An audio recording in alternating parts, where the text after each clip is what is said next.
আমি প্রথমেই বলেছি, আপনারা লক্ষ্য করুন, এই কোরআন তাবিজের কিতাব নয়, এই কোরআন তদবিরের কিতাব নয়, ঝাড়ফুঁকের কিতাব নয়।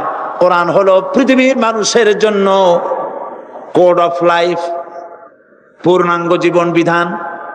সবকিছু আল্লাহ পাক কোরআনের ভিতরে বলে দিয়েছেন, কোনো জিনিস বাদ দেন নাই। আপনি আমি কেমনে সৃষ্টি হয়েছি আল্লাহ পাক কোরআনের ভিতরে বলেছেন, ইন্না খালাকনাকুম মিন তুরাবিন সুম্মা মিন নুতফাতিন সুম্মা মিন আলাকাতিন সুম্মা মিন মুদগা। নিষ্প্রাণ মাটি দিয়ে তোমাকে উৎপন্ন করা হয়েছে, নিষ্প্রাণ মাটি উপাদান দিয়ে তোমাকে তৈরি করা হলো। মায়ের পেটের ভিতরে এক ফোঁটা নাপাক পানি জমাট রক্তে পরিণত হয়ে গেল। জমাট রক্ত আস্তে করে গোস্ত পিণ্ড হলো। গোস্ত পিণ্ডকে সুন্দর করে সাজায়া, হাড্ডি গুড্ডি বানায়া, স্ট্রাকচার তৈরি করে তার উপরে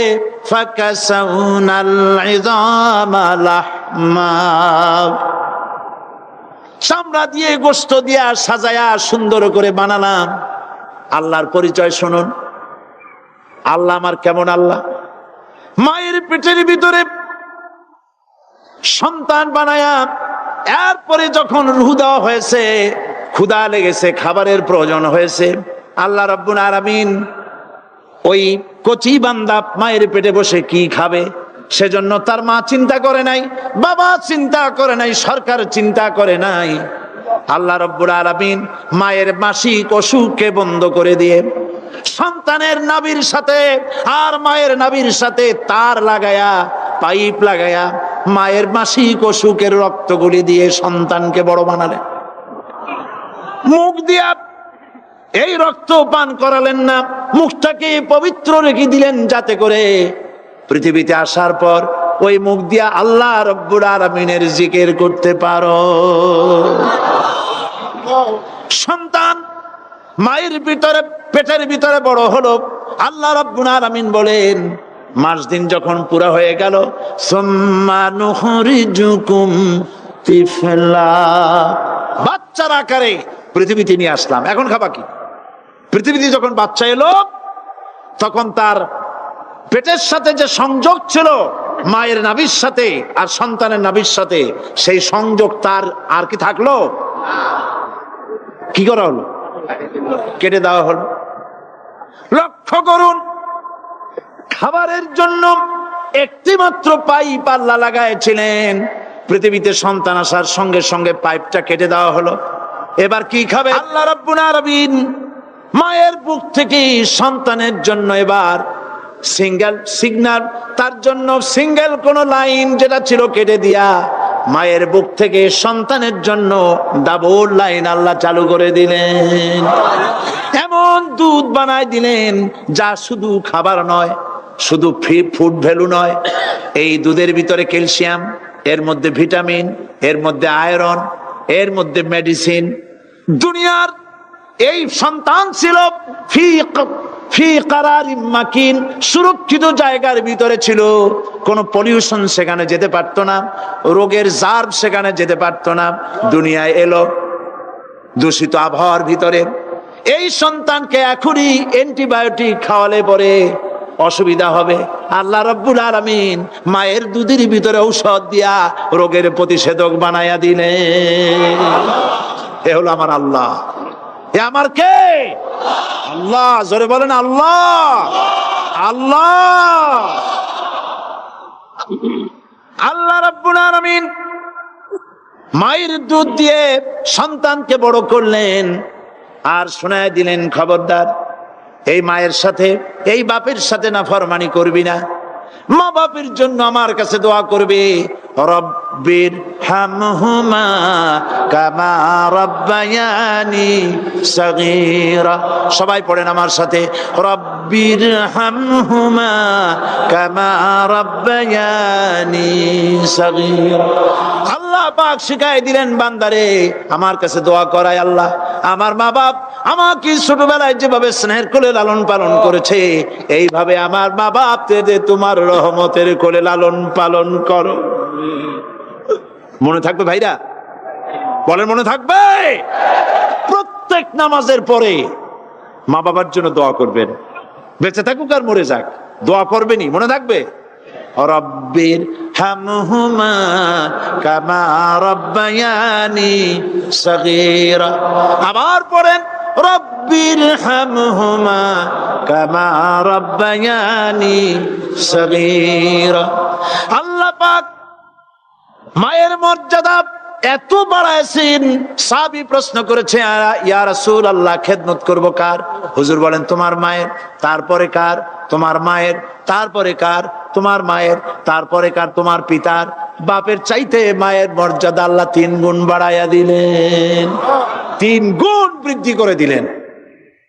হাদিস শরীফে এসেছে হযরত আবী হুরায়রা রাদিয়াল্লাহু তাআলা আনহু রাসূলের কাছে এসে রাতের বেলায় কাঁদতেছিলেন। হুজুর প্রশ্ন করলেন আবু হুরায়রা কাঁদো কেন? হযরত আবু হুরায়রা বলছেন হুজুর মা আমাকে মেরেছে। তিনি প্রশ্ন করলেন আচ্ছা মা তোমারে মারলো কেন? তুমি কি কোনো বেয়াদবি করছো?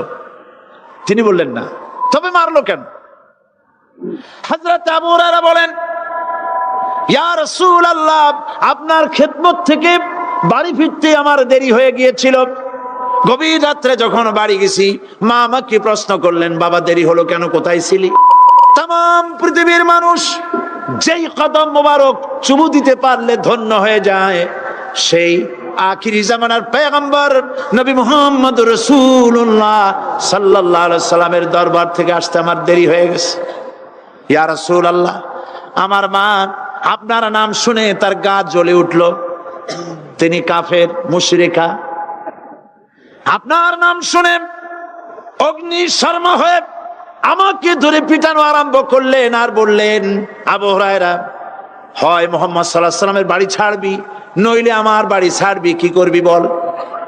মার খেতে খেতে আমি বললাম মা তোমার গায়ে যত শক্তি আছে আমারে মারো, তোমার বাড়ি শুদ্ধ তাম দুনিয়াটা ছেড়ে দিতে পারি, মুহাম্মদ রাসূলুল্লাহর কদম মোবারক ছেড়ে দিতে পারি না। আল্লাহ হুজুর আমার মা গলা ধাক্কা মেরে আমাকে বের করে দিয়েছেন। হুজুর বলছেন আবু হুরায়রা মা তোমাকে মেরেছে আর আমার কাছে নালিশ করছো, আমি তোমার মায়ের কোনো বিচার করতে পারবো না। সুবহানাল্লাহ, এত বড় পাওয়ারফুল নবী, শানওয়ালা, ইজ্জতওয়ালি, বরকতওয়ালি, এত বড় নবী বলছেন মা মেরেছে আমার করার কিচ্ছু নাই। সুবহানাল্লাহ, তোমার মা মুশরিকা হোক আর যাই হোক তোমার মা। সুবহানাল্লাহ বলেন। আমার বন্ধুগণ হযরত আবু হুরায়রা বলেন ইয়া রাসূলুল্লাহ মায়ের বিরুদ্ধে কোনো অভিযোগ নিয়ে আমি আপনার কাছে আসি নাই। হুজুর বললেন কেন আসছো বলো খুলে। আবু হুরায়রা বলেন হুজুর আমি জানি আপনি আল্লাহর দরবারে যদি কোনো ব্যাপারে হাত তোলেন আল্লাহ মঞ্জুর করে ফেলেন, আপনি দয়া করে আমার মার জন্য দোয়া করেন আল্লাহ যেন হেদায়েত দিয়ে দেন।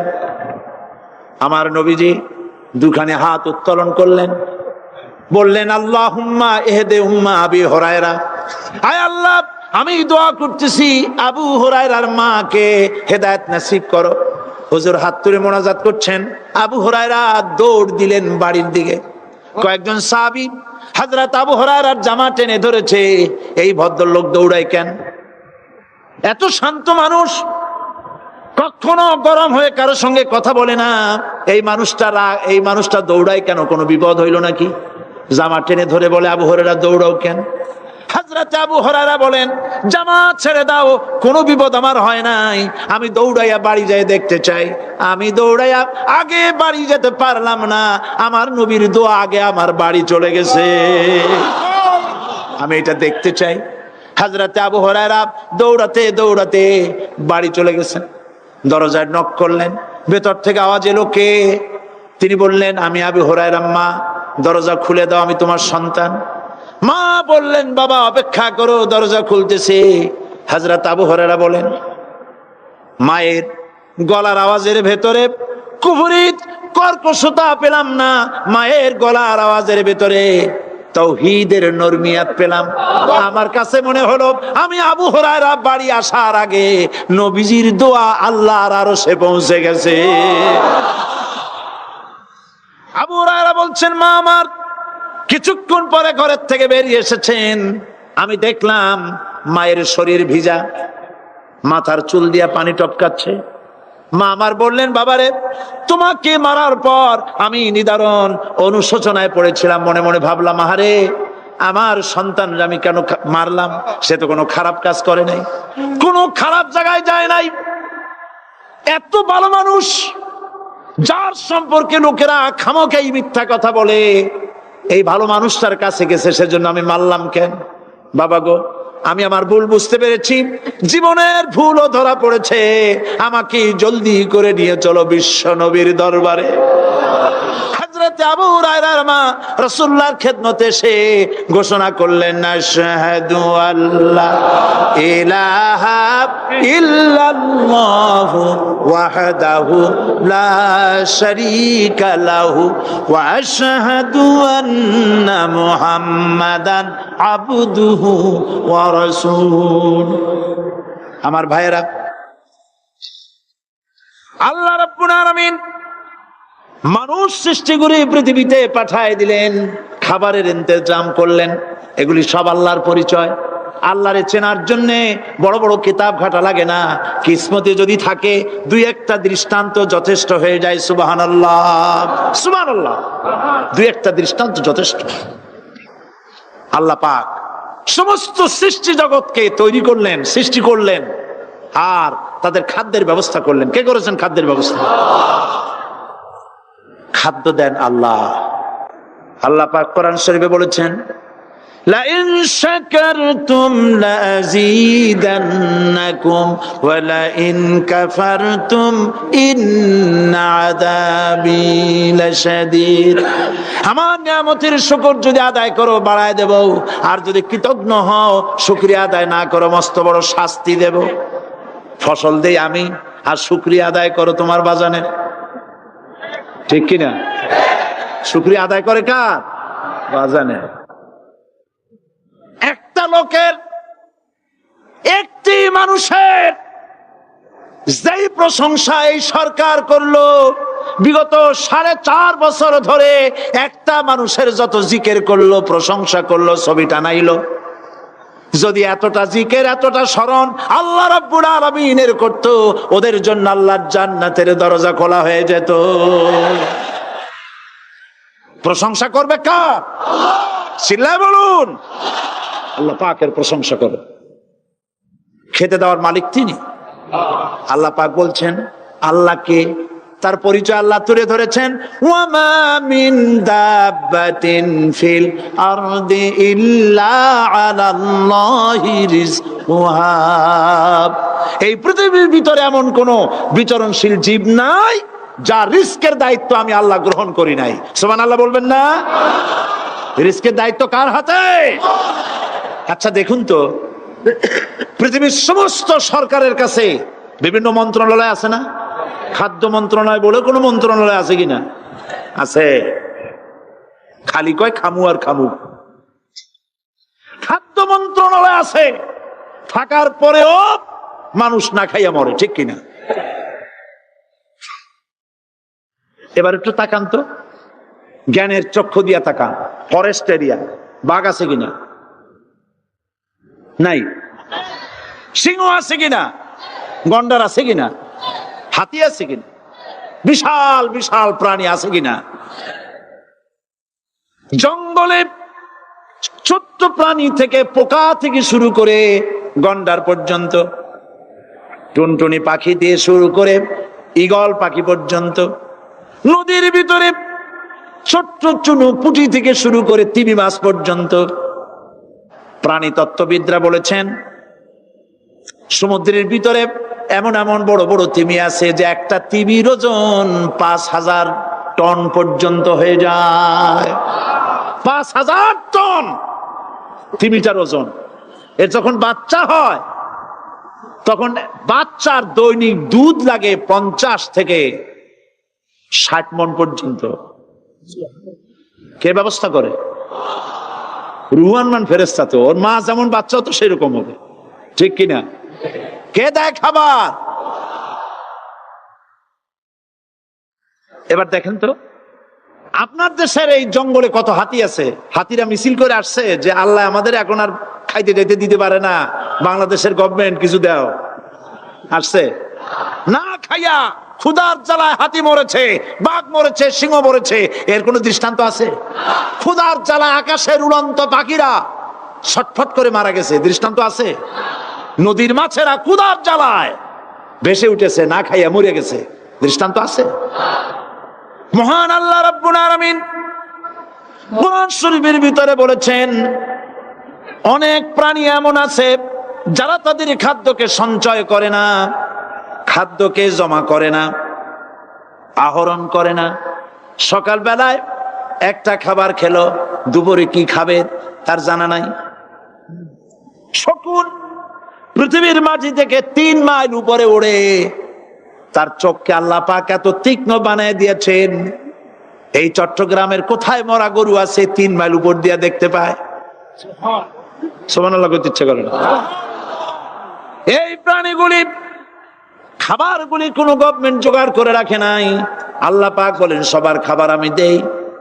সকাল বেলায় সমস্ত প্রাণীগুলি, মহাশূন্যে পাখি, পানির ভিতরে মৎস্যরাজি, জঙ্গলের ভিতরে হিংস্র প্রাণী, পোকামাকড় থেকে শুরু করে সবগুলো খালি পেটে সব বেরিয়ে যায়, কারো কোনো খাবারের মজুদ নাই। সন্ধ্যা হতে না হতে সমস্ত প্রাণীগুলির পেট ভরাইয়া আমি আবার যার যার ঘরে বেরায় দেই। ওয়ামা মিন দাব্বাতিন ফিল আরদি ইল্লা আলাল্লাহি রিজকুহা। সমস্ত প্রাণী রিজকের দায়িত্ব আমি আল্লাহর হাতে। কে দেয় রিজেক? জোরে বলুন, কে দেন? আল্লাহ পাক। কি খাবেন সব আল্লাহ জোগাড় করে দিয়েছেন। তরি তরকারি জোগাড় করেছেন, মাছ জোগাড় করেছেন, চাউল দিয়েছেন, খাবার দিয়েছেন, গোশত দিয়েছেন, সব দিয়ে দিয়েছেন। আল্লাহ রাব্বুল আলামিন সমস্ত জিনিস দিয়ে মানুষকে আল্লাহ পাক তার জন্য আল্লাহ সব করেছেন। খালাকালাকুম মা ফিল আরদি জামিআ, এই পৃথিবীতে যা তৈরি করেছে সব তোমার জন্য। এ হচ্ছে আমার আল্লাহ, এ হচ্ছে আমার কে? আল্লাহ। সে আল্লাহ পাক বলছেন, আল্লাহর পরিচয়, তিনি স্রষ্টা, তিনি রিজেক দাতা। এবার আইনদাতা কে? আইনদাতা কে? আরো জোরে বলুন। আইনদাতা আল্লাহ, হচ্ছে আল্লাহর পরিচয়। ইনিল হুকমু ইল্লা লিল্লাহ আলা লাহুল খালকু ওয়াল আমর। সৃষ্টি যার, আইন চলবে তার। আমার দেশে আল্লাহর আইন চলছে? আমাদের দেশের কল কারখানা, ক্ষেত খামার, অফিস আদালত আল্লাহর আইন অনুযায়ী চলে? চলে না। বরং আল্লাহর আইনকে মুছে ফেলার জন্য নিজেদের আইন সৃষ্টি করার জন্য প্রচেষ্টা চালানো হচ্ছে। আল্লাহর আইন মানুষের জন্য সব থেকে বেশি উপযোগী, কারণ সৃষ্টি করেছেন কে? বলেন, কে করেছেন? আল্লাহ। প্রত্যেকটি মেশিন আপনি যা কিনবেন, রেডিও হোক, টিভি হোক, যে কোনো যন্ত্র হোক, গাড়ি হোক, তার সাথে একটা লিটারেচার, একটা বই তার সঙ্গে দিয়ে দেওয়া হয়। ওই বইয়ের মধ্যে লেখা থাকে এটা কিভাবে চালানো হবে, অপারেট করা হবে, তার সিস্টেম লেখা থাকে। আপনার ইচ্ছা মতো চালাইলে হবে না। এই মানব গোষ্ঠীকে সৃষ্টি করেছেন। এখন আপনি যদি আপনার আইন মতো চালান, তা কি চলবে? চলবে না। আপনি আপনার আইন মতো চালাচ্ছেন, ভালোভাবে চলতেছে? চলতেছে না। স্বরাষ্ট্রমন্ত্রী বলতেছেন সন্ত্রাসীদেরকে মাটির তলা থেকে খুঁজে বের করা হবে, কিন্তু নাকের উপর দিয়া ব্রিফকেস চুরি হয়ে যায়, উনি তা ধরতে পারেন না।